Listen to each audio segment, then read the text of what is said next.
I'm standing outside one of the world's most iconic tourist attractions, the Sydney Opera House.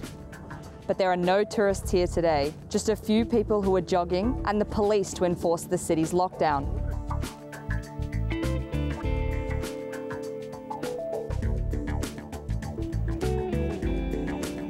The lockdown looks like it could last for weeks, months even, as the city races to contain an outbreak of the coronavirus. The scenes of quiet, lockdown streets in Sydney are in stark contrast with what's happening in other major global cities in the developed world. New York is pretty much open and restriction-free, despite seeing daily cases in their hundreds. London is also opening up, even as it records infections in their thousands.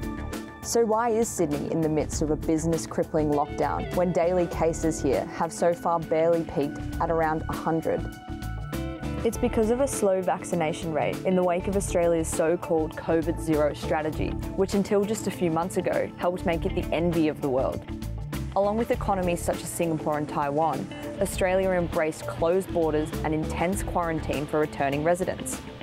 Australians loved it because it helped keep hospitalisations low, the death toll to below 1,000 so far, and enabled a return to a relatively normal life.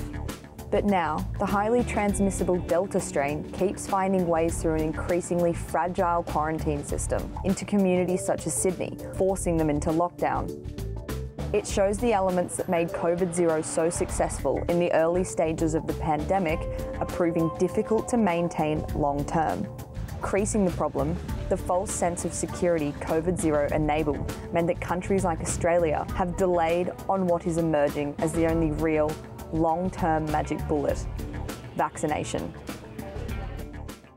Even as it is criticised for being too slow with its rollout, the government is now funding advertisements to scare more Aussies into the jab.